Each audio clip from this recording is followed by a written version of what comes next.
Build India Vision, an initiative by FOAID. Exclusive media partner, CNBC-TV18. The Festival of Architecture and Interior Designing, or FOAID 2024, at its Mumbai edition, celebrated the theme, Creativity Worth Celebrating, showcasing innovation and artistry in architecture and design. Parallel to the main event, the Build India Vision Summit took center stage, a powerhouse platform that drove conversations on the future of construction, infrastructure, and urban design in India. Bringing together top architects, builders, policymakers, and innovators, the Build India Vision Summit explored groundbreaking strategies, cutting-edge technologies, and sustainable solutions to shape a resilient and progressive India. The Build India Vision Summit 2024 was supported by leading brands, driving product innovations for a cleaner, greener, and more sustainable future, showcasing cutting-edge solutions across diverse industries. The summit kicked off with a thought-provoking discussion on people, planet, profit, rethinking sustainability and housing, exploring how innovative strategies can harmonize environmental responsibility with economic growth. The other questions that I think we would like to ask is, can consumer perspective influence sustainability? Second is, what is the impact of architecture on housing design? And I'm talking about passive impact, passive design. Can we close the gap between cost and profitability? The general kind of notion of most developers is that sustainable housing costs more, and which is why they kind of shy away from it. And I think, that is something that we should throw some light on. What is happening at the moment, we sell about 20,000 homes a year, which is 35, 36 homes a day. So it's a machine. And we end up meeting maybe 2 lakh customers a year, right? Saying, what do you want? The first foremost, they go for location. Then they look at their pocket and they're looking at affordability, saying we want this location for this ticket size. Then they have growing aspiration, lifestyle. So they look at amenities, saying, what can this give me? They even don't look outside, whether they're schools or they're hospitals or there are hotels. They're focused very much within the complex, what their pocket can afford. And then you add sustainability or greening, it doesn't even occur to them. I mean, you have to force feed them saying this building is green. And they're saying, so what does it mean for me, right? They don't really care at the moment. It's very unlike office where the customer is driving the demand for green building. So if you look at it from the sales and marketing point of view, what he said is absolutely right. But if you look at it from a normal person point of view, there is a convergence. And I'll tell you, they don't understand sustainability in the way we are trying to sell it to them, but they understand it from the perspective of, whether I'll have challenges with water, whether my waste will get segregated or picked up, whether I will get good food nearby, maybe an organic store nearby, whether my house is ventilated, whether I'll feel cool and good inside the house, whether this house is going to make me sick. And I think these are certain ideas that many people are now thinking about. And they don't know that it is sustainable or green, but they know that there is something really off with their lives. Coming to you, Anand, like you've been with the organization for a long time, that you've seen how the movement started to where it is now. So do you think IGBC in its own way has enabled market transformation more so with, the green homes rating coming out? We don't talk about sustainability in a very checklist-based or energy modeling, all that. We say India has a rich culture and heritage of 10,000 years on a conservative basis. And then 5 elements of nature is the cornerstone for IGBC, or bedrock for the IGBC's Green Home Rating Program. The 5 elements of nature are Panchaputas. Then we say that we wanted to construct and live in a building which is in harmony with nature. We are not saying the jargons like COP or U value. So a green home, as far as IGBC is concerned, is the moment a owner walks into the newly purchased green home, should bring in a delight when you walk in, peace and serenity when you live. you should feel bad when you leave out of the home actually. I really like to resonate with what Shobit said, that we are far, far away from really getting that pull in to buy, for the end users to buy the green buildings. To an extent, I'm almost like convinced that if you want to fast track the project, push is the only way with all the policies and stuff coming in. Because if you want to pull, my analysis says, I'm also a teacher. So if you want to build green, you need to think green. And if you want to think green, you need to learn green. People might not know what will happen when 1.5 degrees is breached. People might not know what are the 6 greenhouse gases. But they know things like where will my water come from tomorrow? What is the situation with bad air quality? They know these things, right? But here's the question, right? And this is a great conference to ask this question. 25 years ago, how many homeowners knew the idea of modular kitchen? So it's the same thing. When it comes to sustainability, why are we saying that a buyer should ask, buyer nahi puch raha hai, hum kyun karenge? Builders cannot hide behind that, saying that buyer is not asking, hence I won't do. The advantage of our company Shobha is everything is done in-house. If at all I have to do a net zero project in Bangalore, I can build only 0.5 FSI. Okay? Whereas 4 FSI is allowed. So there is a big gap between the expectations and the approvals being given departments. When 4 FSI can be constructed, which builder will build 0.5 FSI? Tell me. A person next to me is building and selling at a price where if I build 0.5 FSI, I have to sell at 3x price. Will I be able to sell? My product will not be sold. So we need to think differently. How can we reduce the consumption? Can we reduce the consumption? Can we maximize the reuse? Then can we increase our harvesting capacity? This is the way forward which was it. Next, experts offered insights into the big urban dilemma. Are Indian cities ready for tomorrow? Addressing the challenges and opportunities in preparing urban spaces for a rapidly evolving future. Gulam, I'm going to talk to you immediately in terms of the support that the city needs to give to these people to come in. With your decades of being in the realty space, extensive research on the subject, looking at new forms and new urban areas of development. We're talking nationally. We're not talking about Mumbai. Yeah. What are your views on planned versus organic growth? The biggest issue that we have faced is absolute failure of master planning, all through. Now, I don't want to get into because I'm told that we're not sitting here cribbing about it. We'll have to see the way forward. But from there will emerge a way to look forward, because where we have failed is where we would want to, cover up. And since you asked the specific question about, incremental improvement or a bulk of a complete turnaround, here comes a question. Today, when we are looking at, a few of these infrastructure pieces globally, we are creating infrastructure for less 50 or 75 or 100 years. Unfortunately, our whole focus is so myopic that we are talking about creating infrastructure for today.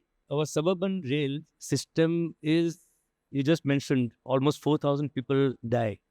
Still, that is the most used and most popular transport. Even I am having rail pass because that has become easier, especially during certain time of the day.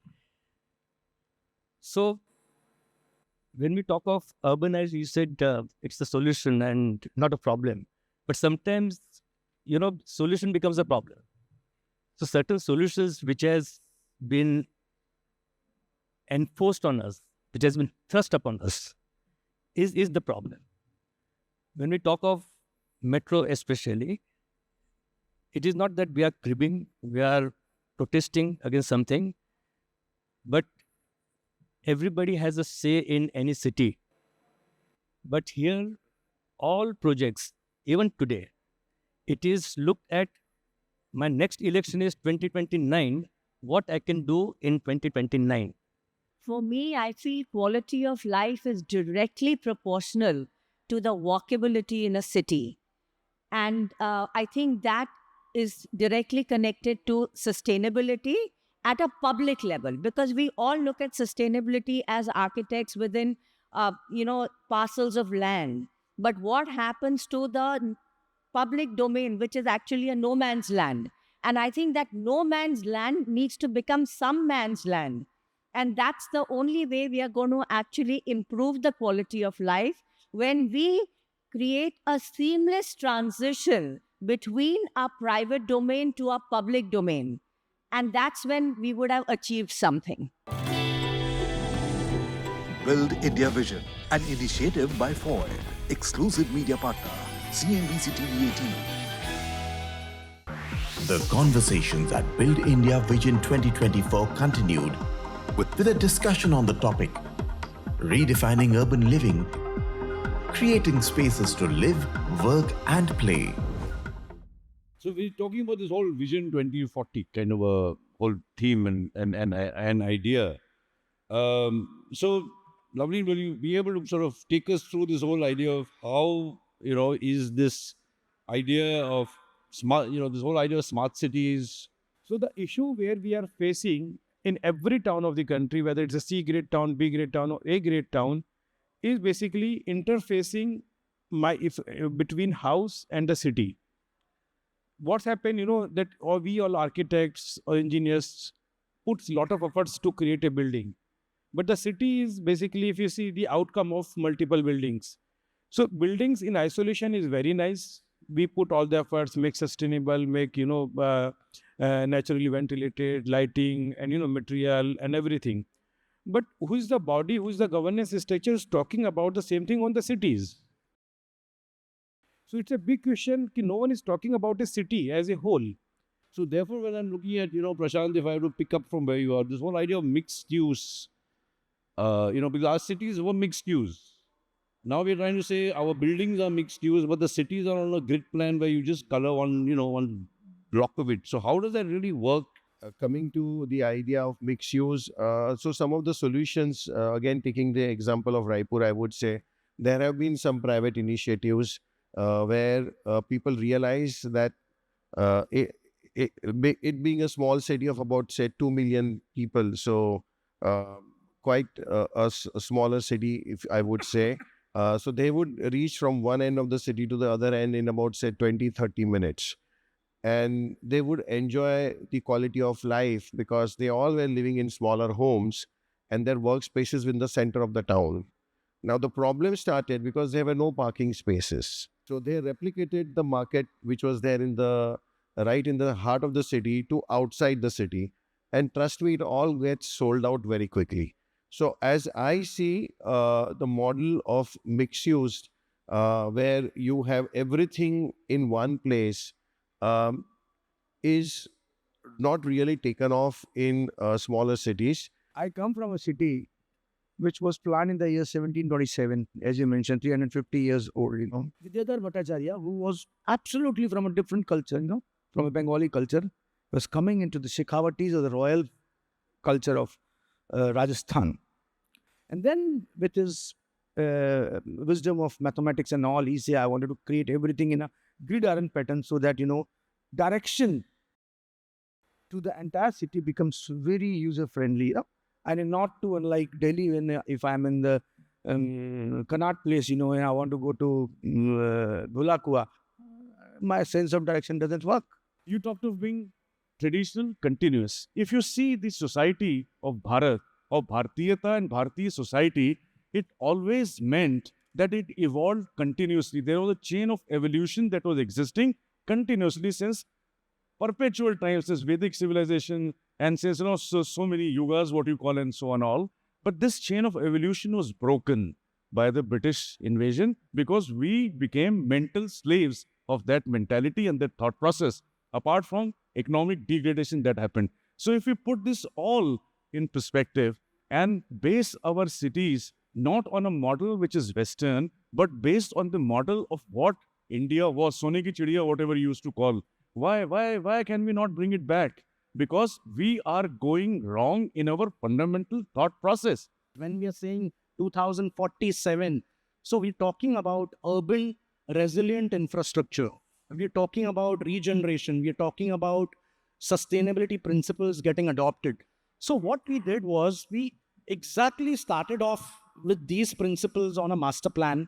And at a city level, which is around a 50 acre of development, very close to this area in Vikhroli, we tried and worked together and saw over a period of time how we could develop this into a great example, which the cities or the local wards could adapt. Because as we all know, the Mumbai city is full of wards. And if decentralized infrastructure work can be planned at the ward level, then ward after ward after ward, the entire city works in cohesion together.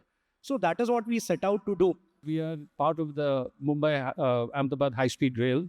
Now, this project is going to redefine everything that we know about development, transportation, master planning, urban, everything. Because unlike other rail alignments, this is a brand new alignment, and it's cutting through 1,000 acres of literally virgin land. So now, instead of having a catchment area, we have to create a catchment area, because you're going to zip up and down between Ahmedabad and Mumbai in a matter of hours. We are now looking at what Salil was saying, that we need 25 new cities.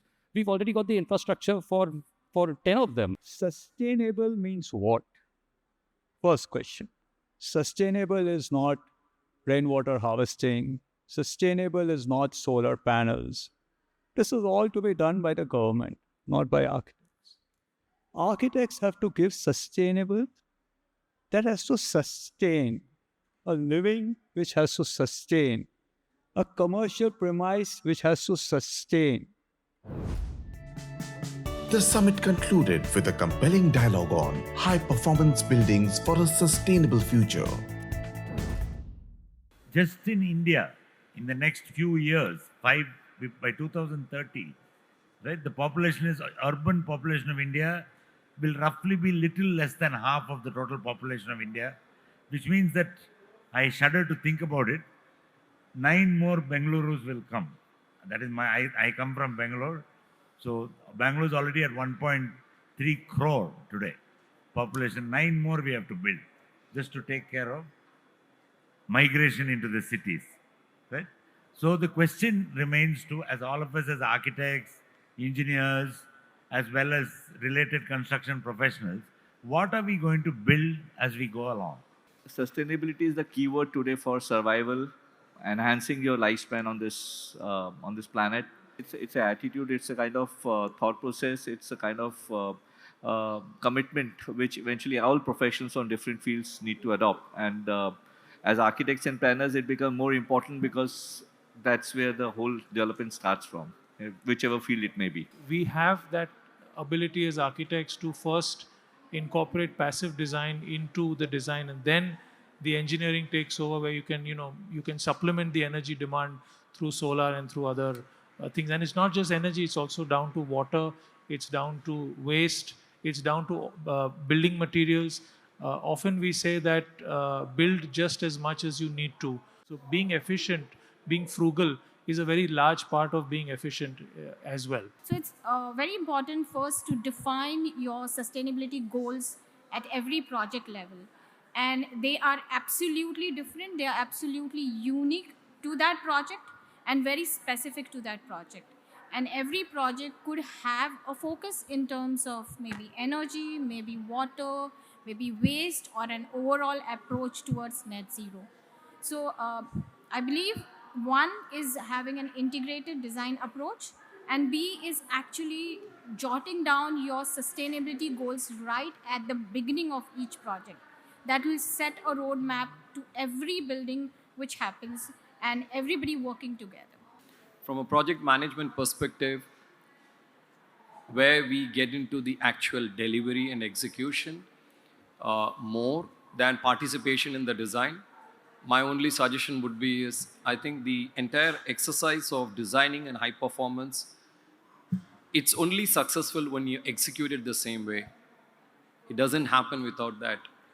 And there are a lot of controls that are needed to make that happen. And many a times I find out the architects are not even involved at the construction stage and after the design, to be very honest.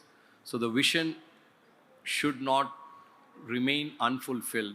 Many times I came across a situation where, people take it only one side of the glass. The other side is what are the advantages. So where the forum like this, educating the clients on right matter, why we need to select, how it is advantageous, how they can use this glass building as a USP, balancing the right window to wall ratio, using right shading devices. All these features are ultimately enhancing building performance. When I say future proofing our buildings, there are different meaning of future proofing. Future proofing means we should be aware of the changes that are happening in the market, in the society. Firstly, the population is increasing. And secondly, the income of the population is increasing. So now there is more demand for air conditioning. And the expected increase in air conditioning demand is about 8 times, 800% increase over the next 20 years. So that's a drastic, very significant. And we just don't have the resources to meet that energy demand. So we have to be careful about managing that change as well. And our consumer preferences are also changing to a certain extent, maybe not as much as we want to. When I mean consumer preference, or what I mean to say is people are preferring to buy more green, more sustainable properties over a non-green or non-sustainable property. So MEP is very important topic, and I think all of us have to come together and be part of every decision we take about MEP systems, because when you talk about sustainable MEP, once you design a building with sustainable MEP, you can, in any building with a sustainable MEP design, you can by 20 to 30% you can do the energy saving, and with water saving you can go for 30 to 40%. So that much impact MEP designers are making. Is today's form of sustainability really sustainable? Because what sustainability actually means, it is to sustain. If we have to put a lot of effort to do something, we tend to lose the pace and the grip on it. So if the sustainability becomes the habit, then only it will be sustained for the longer time.